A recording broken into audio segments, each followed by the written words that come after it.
And I couldn't believe what I was watching when I saw that. I just thought, that's ridiculous. That's a stonewall penalty. Yeah.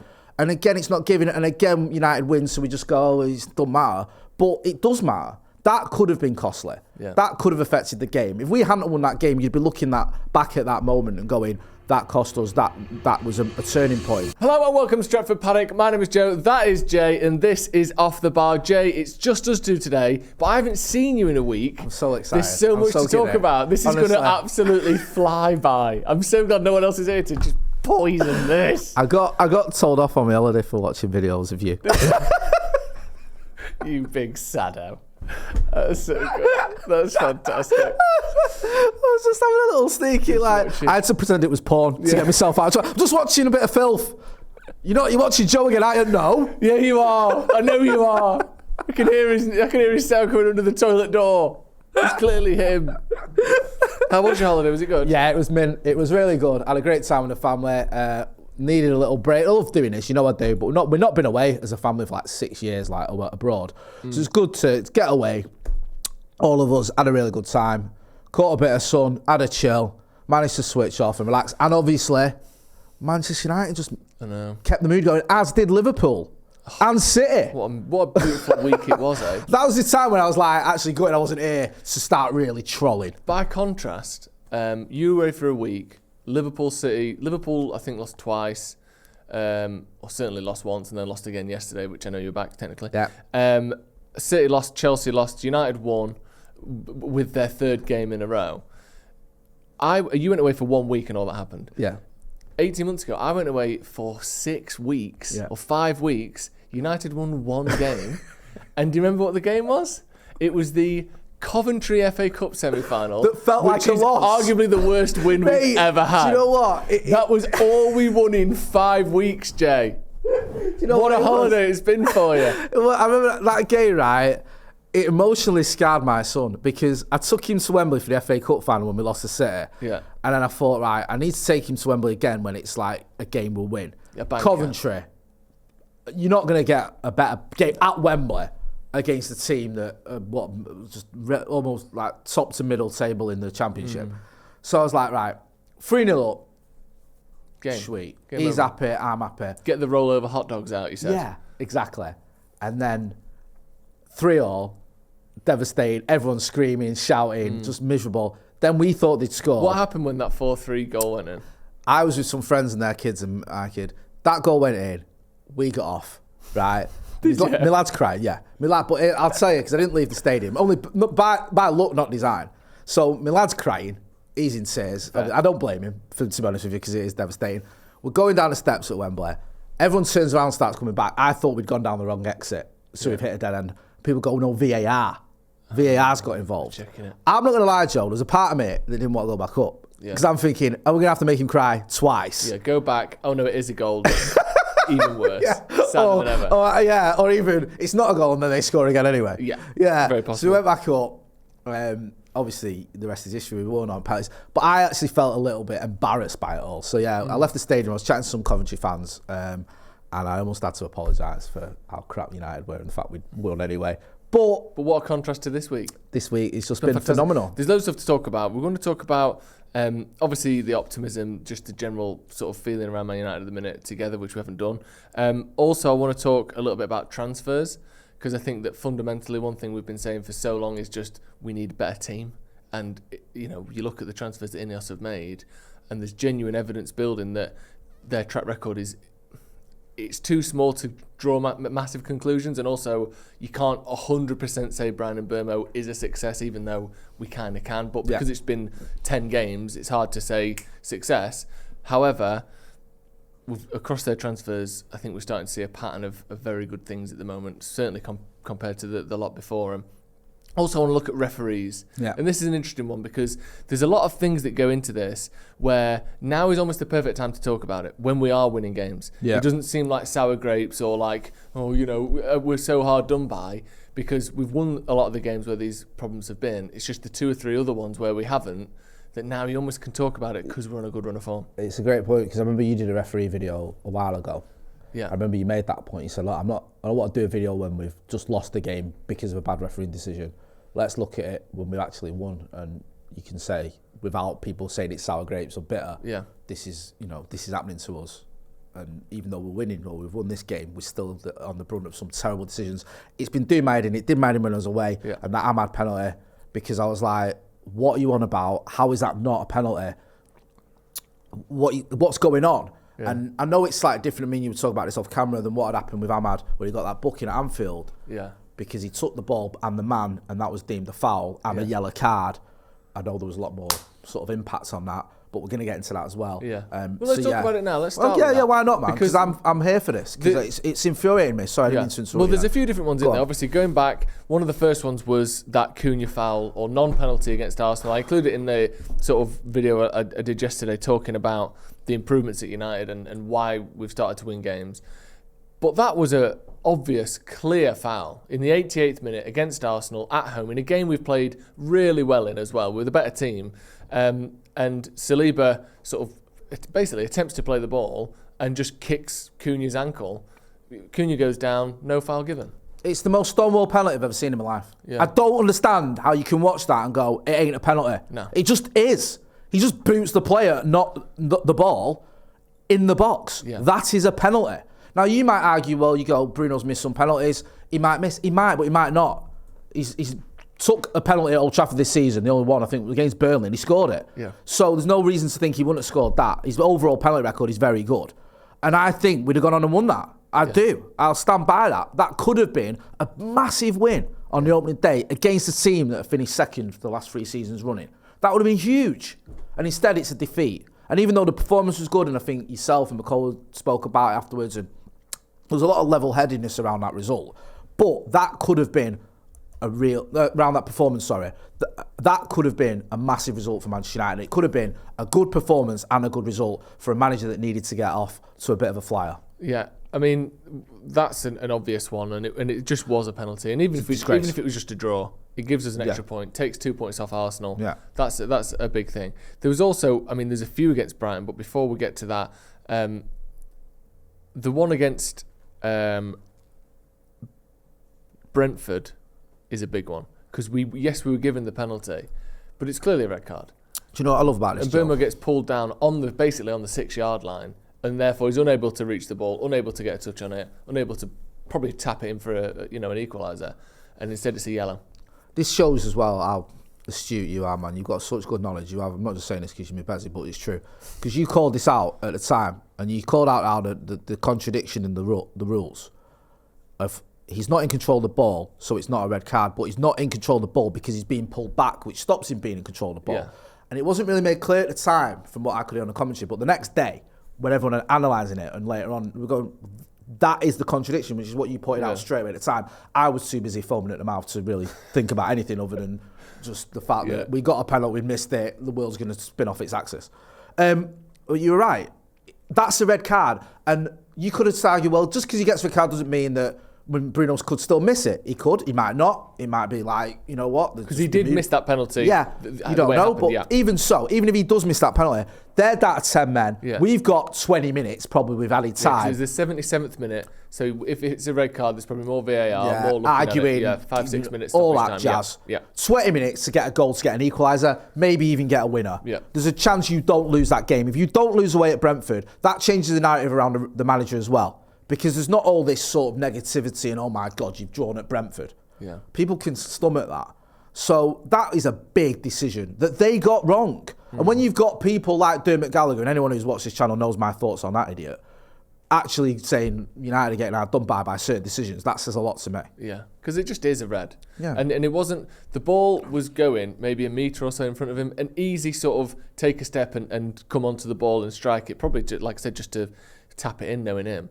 But it's clearly a goal-scoring opportunity, and that opportunity was removed by pulling him out of the path of the ball. Yeah. If the ball was 5 yards in front, it's still a penalty and a yellow, but it's not a red. But that should have been a red 100%. And again, it's a game that we not only dropped points in, but we lost. And like you said, you never know. If they're down to 10 men, maybe Bruno is a bit less pressure on that penalty, because even if I miss this, we've got, like you said, we've got 20 minutes against 10 men. Maybe he takes a bit of a deeper breath. Maybe, he doesn't bump into the referee. Maybe, again, I'm not trying to sort of or that was the Fulham. That was the Fulham game. Yeah, no, maybe things go. Also, it gives you that. I don't know. It's loads of ifs and buts and maybes. But the fact of the matter is, it should have been a red card. Manchester United should have been playing the last bit of that game against 10 men. Yeah.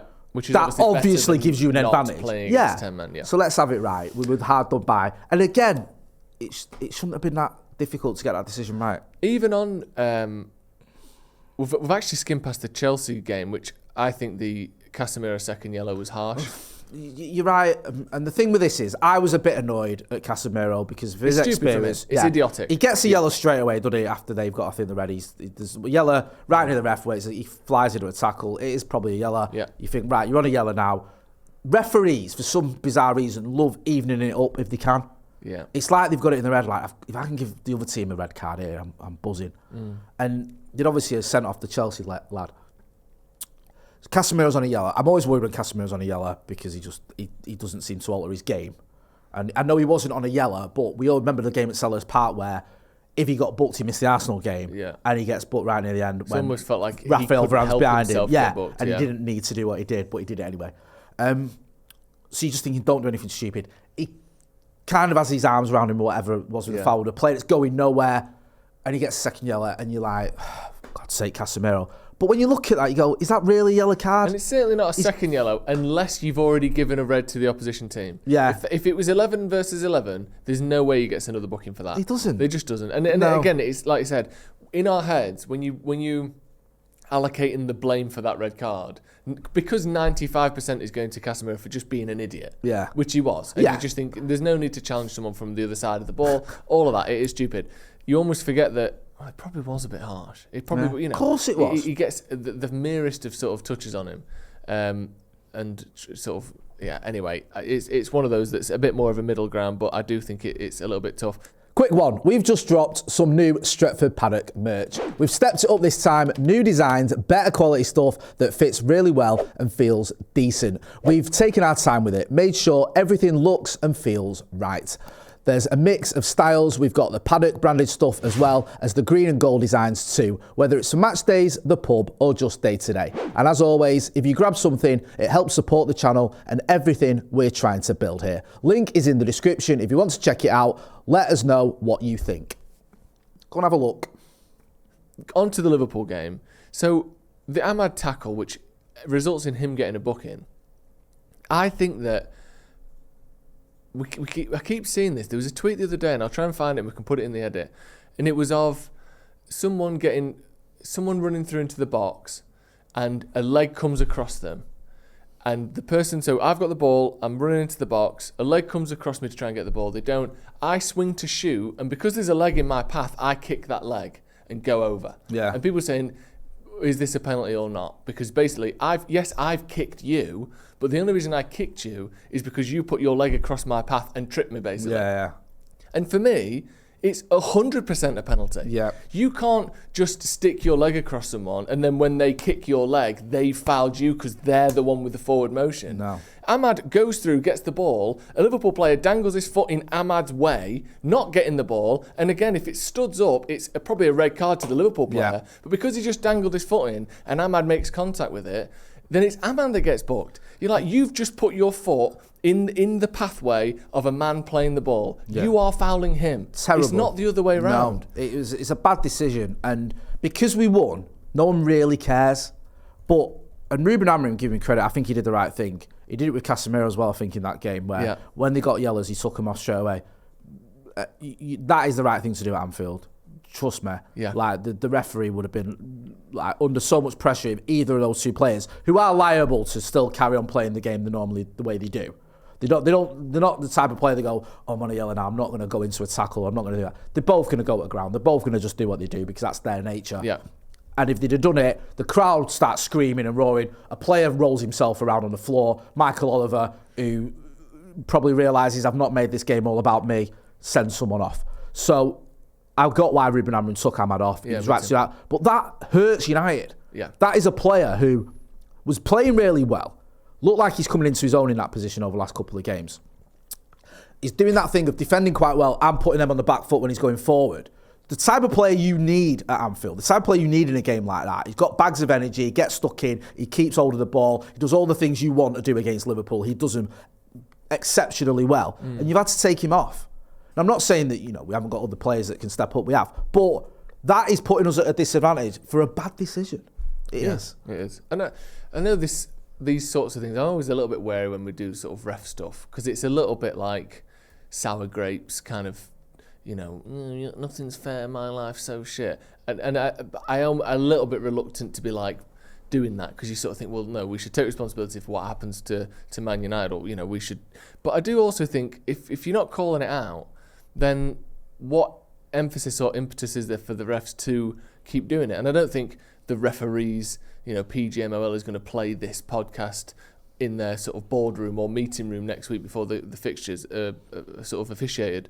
But I do think that discussing the truth about these decisions is a big thing. And I think stuff like Ref Watch, even though almost always Dermot disagrees with, the truth because he's sticking up for his mates, I think the fact you've got people like Jay Bothroyd or Michael Dawson or whoever it is saying, actually, this is bollocks, I think that does actually, or hopefully, some refs will see that and will see that there is this general groundswell of like, you've got that wrong. And hopefully next time there's a similar decision where, someone sticks their leg out and there's a tiny little touch on it, but not enough to influence the path of the ball particularly, and then you take someone down, which we're going to get onto with the Ahmad versus Brighton game. Hopefully next time it will be given as a penalty. Because I think that these things do matter and shouldn't just be left unsaid because it feels a little bit like you're being a bit of a mardy arse. I think it's important that we do talk about this sort of stuff. The next one is the Ahmad penalty or non-penalty against Brighton. So for anyone who doesn't remember, Ahmad comes inside, cuts back to kind of go up toward the penalty spot inside the 18-yard box, and the Brighton player sticks his back leg out across, again, Ahmad's path entirely. The ball, I think, probably literally skims the heel of the Brighton player, not taking it out of the way of Ahmad, not therefore dispossessing him or knocking the ball out of his path. It doesn't hardly change the direction of the ball at all. Then obviously he's put his leg there, completely blocked the pathway of Ahmad, who goes over his leg. That is a penalty. That is a foul. Just 100%. Because you get the most minor touch. If he'd have got enough of a touch on it to knock it out the 18-yard box or stop it stone dead, well, then you've won the ball back. But he hasn't won the ball. No. The ball has touched him. It doesn't mean that you've therefore dispossessed Ahmad and won the ball cleanly. Surely that's a penalty. Of course it is. And I couldn't believe what I was watching when I saw that. I just thought, that's ridiculous. That's a stonewall penalty. Yeah. And again, it's not giving it. And again, United wins, so we just go, it doesn't matter. But it does matter. That could have been costly. Yeah. That could have affected the game. If we hadn't won that game, you'd be looking back at that moment and going, that cost us. That was a turning point.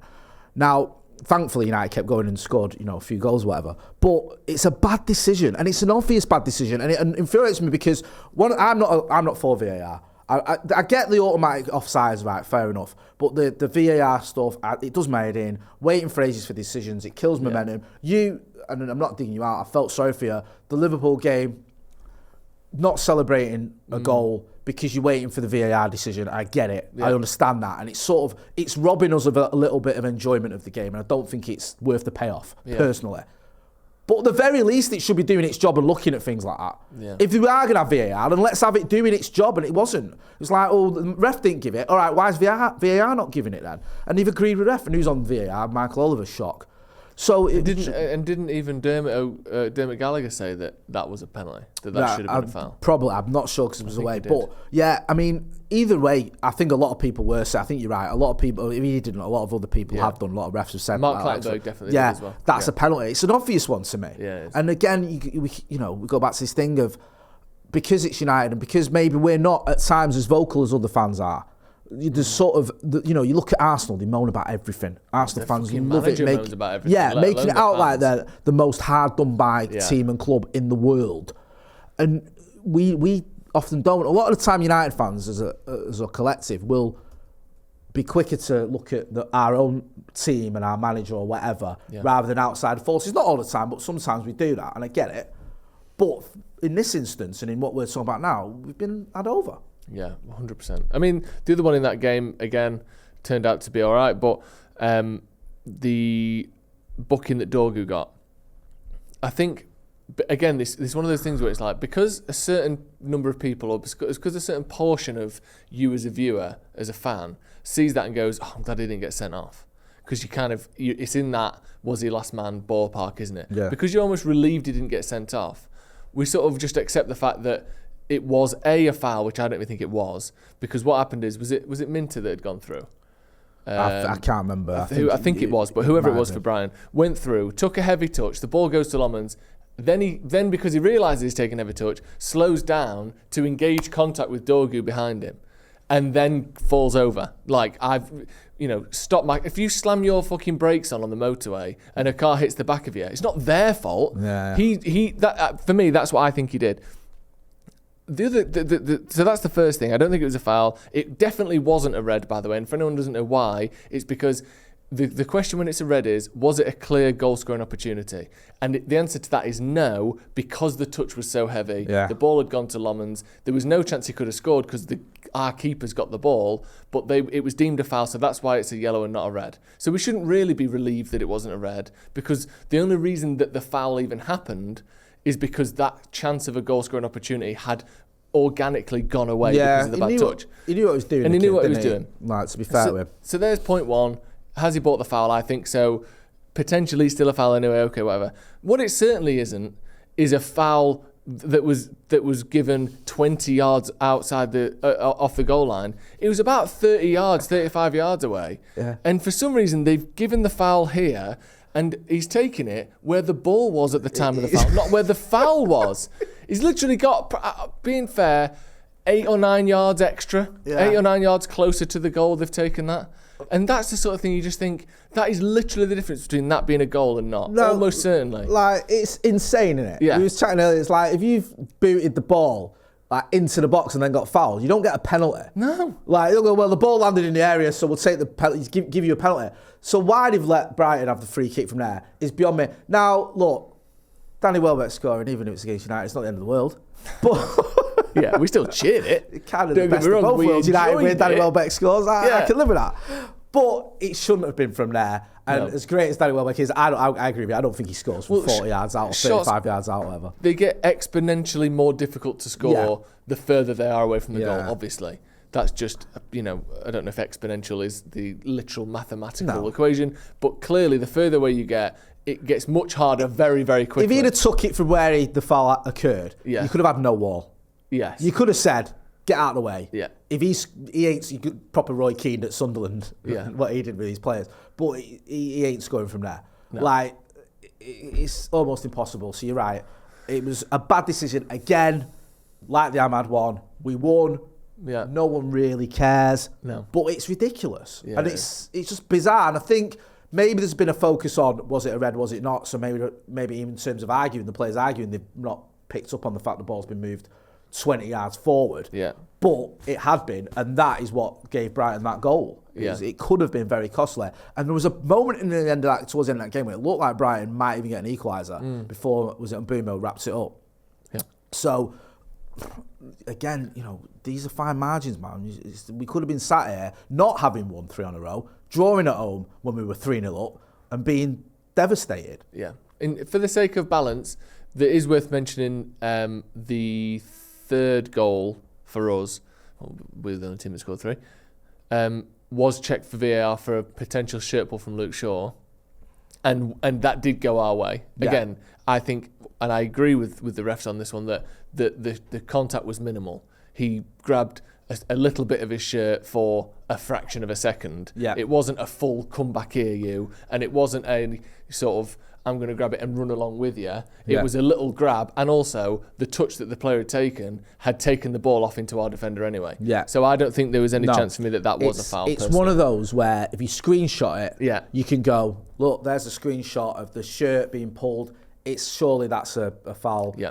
But when you watch it in real time with all the full picture, for a multitude of reasons that you've just mentioned, it's not a foul. No, it's not, and it is just the smallest of sort of. And that happens. Someone's going past, literally does happen constantly in football matches, and you have to look at it and go, how much of that is a pull where it's affecting the player, and how much of it is a player trying to make something that's not there. Yeah, 100%. I mean, again, I don't think that there's any obvious or kind of conspired anti-Manchester United agenda from refs. I don't think that's something that's considered and sent out in sort of PGMOL emails.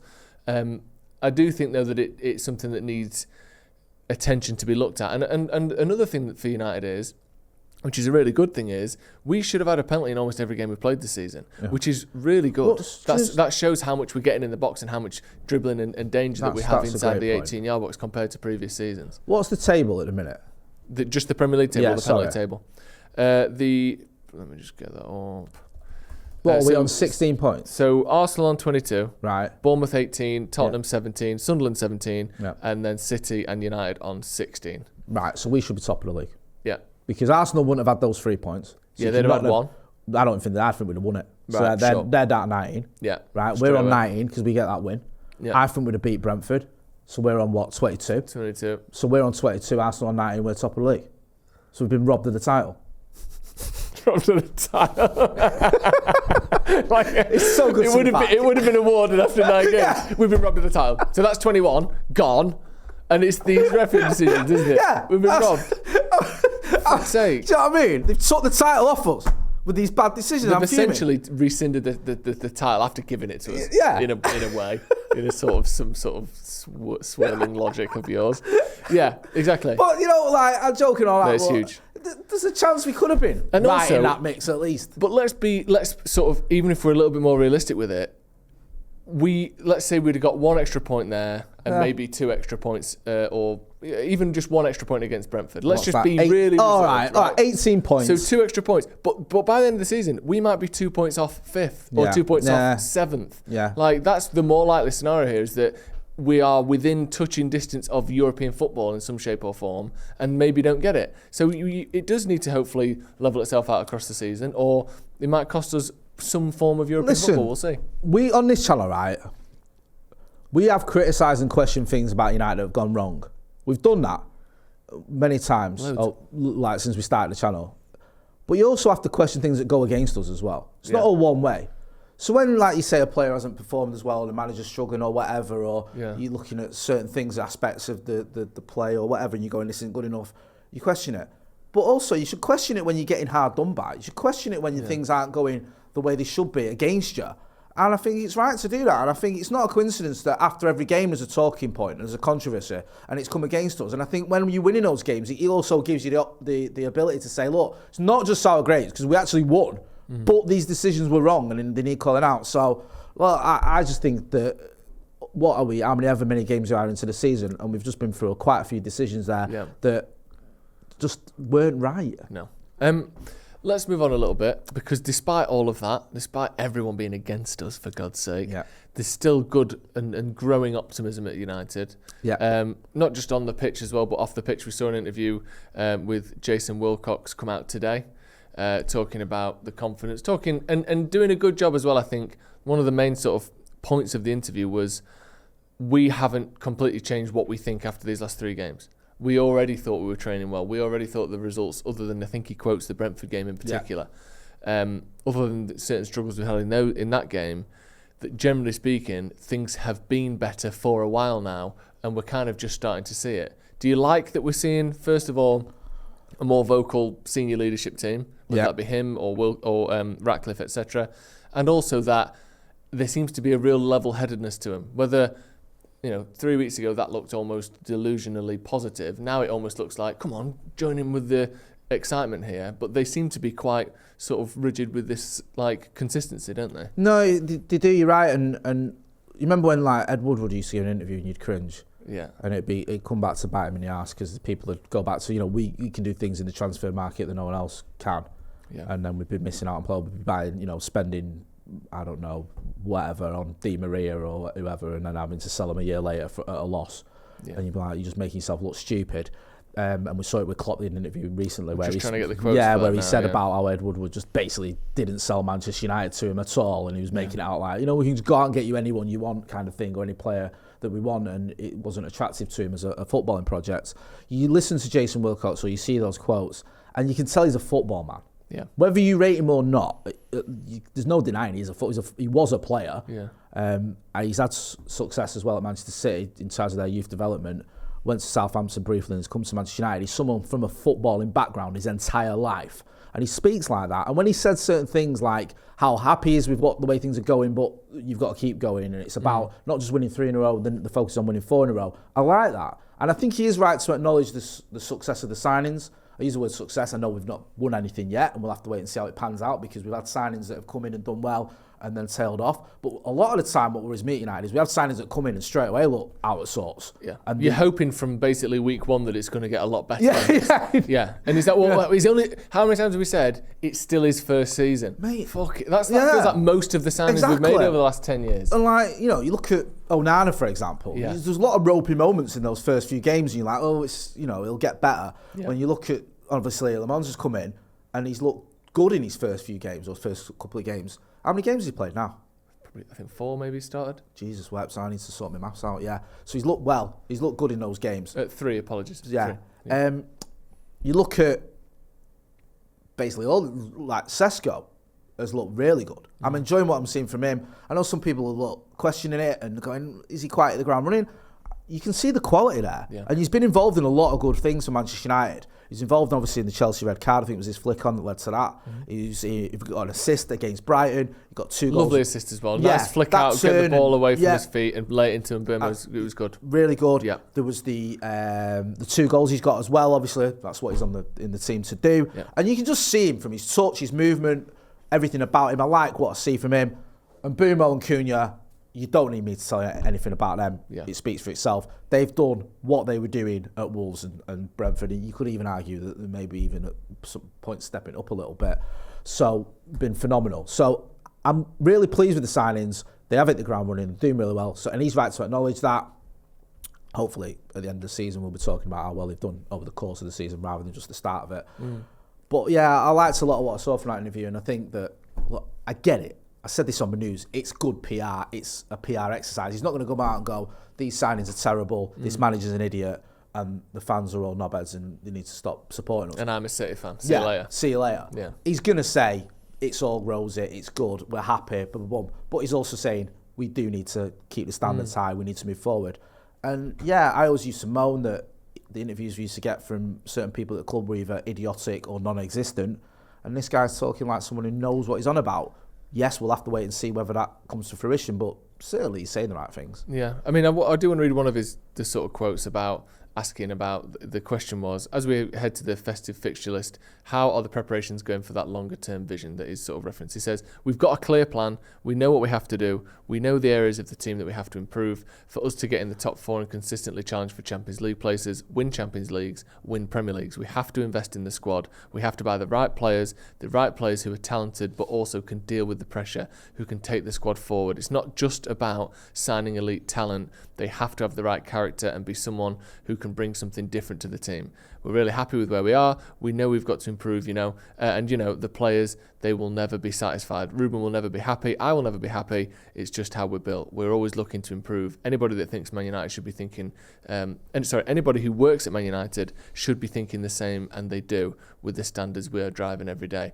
I think it is good, like you said, he's being supportive and he's being optimistic, but he's not acting as though the job's finished. He's not, 3 wins doesn't a title challenge make, and he's pretty clear with that. He's pretty sort of strong in saying it's been good, it's been better, but we've still got a long plan that we're only just a portion of the way through. And I know you mentioned some of the transfers before, but I do want to look at the transfers that we've made under INEOS, and sort of compare the 2 transfer windows since they came in and the 2 transfer windows before they came in terms of how wisely the money's been spent, how sort of so far successful those players have been.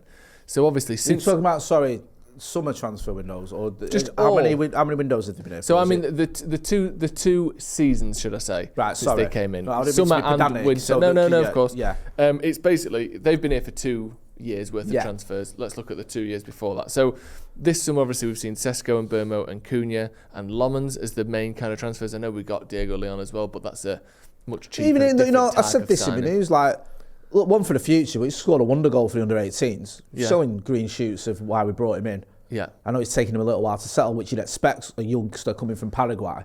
Yeah, hopefully he'll show us what he's about. Exactly. And like you said, and Burmo, I think he's in the conversation for Man United's best player. I think he's been exceptional since he arrived. I couldn't agree more. Not even too much to say on him because all Man United fans, I think, that I've seen, and to be honest, even Arsenal fans, Liverpool fans, I'm looking around the league on social media, in pundits, and pretty much everyone is going, to be fair, they've signed an absolute fucking belter there. You look at the clubs that were in for him. Yeah. How much would they all love to have him right now? Ugh, honestly, Newcastle, if they'd have got him instead of Elanga, I mean, honestly, he would be starting ahead of Salah for Liverpool right now, and rightly so. Yeah. When you look at how they've both performed this season, it's not even close, is it? Again, I know Arsenal probably the one position in the attack that they're really happy with is that right wing spot with Saka. Yeah. But a player of his quality would go into any team in the league. Spurs would be buzzing if they got him. Yeah. Do you know what I mean? Yeah. And rightly so, because he's class. There are very few teams in world football that wouldn't want a Brian Mbeumo there, honestly. He's fantastic. Cunha, I know there was a little bit in those sort of, started really well, couple of games where people were going, oh, is he this? But the last 2 or 3 weeks, as part of this run, I think he's been absolutely excellent. I think Mercedes Cunha, almost single-handedly, has ruined the whole idea behind stats with that performance at Anfield. Yeah. Did he score? No. Did he get an assist? No. Was he absolutely mint? Yeah. Yes. Would we have won that game with another player in that position? No. Because he kept all that ball, he kept them on the back foot, he did everything you could want him to do. He was just awesome. Yeah. And I think so many people fixated on this 007 drivel, and it's like, oh, his goals and assists and all that. But you can actually, you know what? Here's a fucking maybe an insane idea. Watch a game of football and appreciate what a player does. That's ridiculous thing to say, Jay. There's no point. Why watch football when you can look at some numbers on a spreadsheet? Because that's what football really is. Like, yes, you can win all the titles you want, you can play all the games you want, but have you ever actually looked at the numbers behind it? Do you know in a way that's more important? Well, instead of watching the games, even I'll go to Old Trafford, I'll do this. You've seen me do this. I'll print off a big. Do you know they'll have the flags now? A big A1 flag. It's actually an LED screen, and it's just FB ref. Live stats update, and I'll put that in front of my eyes because why watch the football when I can just watch the stats update live instead? It's a great point, and this is why I'll never understand it, because I looked at a piece of paper and it said that David Beckham scored a goal against Wimbledon, right? And everyone goes on about it, and I don't get it. It's just one goal. It's just one GA. One GA. Yeah. Right? And against a team that aren't even that good. Yeah. Do you know what I mean? So why is everyone going about that goal? Like, honestly, it wasn't even an important game. It's just a game early on in the season in the league, and he scores against Wimbledon, and everyone goes on about it all the time. Pathetic. I'll be honest, Jay, I've never seen it. No, but why would you need to? You just see the stat. I've seen it's a goal. That's all you need to know. It's the same. Wayne Rooney scored a goal against West Ham. Yeah. Why is that all important? It's a goal against West Ham. We should be scoring against them. That's your job, mate. Yeah, don't make any sense. Why is that still talked about? Do you know how like a computer can't actually see like films or programs? It just sees binary zeros and ones and then kind of makes the picture almost without any knowledge of what it's doing. Yeah. That's how I watch football. I don't see goals and passes. Yeah. I build a picture of those actions from the numbers that represent them. You're like yes. I just see the source code. And on that, I imprint a worldview of football that is completely abstract from being outdoors. Now you're giving the game away. Shit. I know why you didn't celebrate that Harry Maguire goal. Because you saw the binary information already. You knew that goal had happened a minute ago. It was a car crash. Binary-wise, it was an absolute disaster, that goal. I'm not even going to get into it. Bruno taking that sort of low XA pass. Are you fucking me? I'm more mad at Bruno for even attempting that cross than I am happy we won the game. I don't care about the game, Jay. Why is Bruno taking such a low XA cross? That's not what football's meant to be. Sack him, dickhead.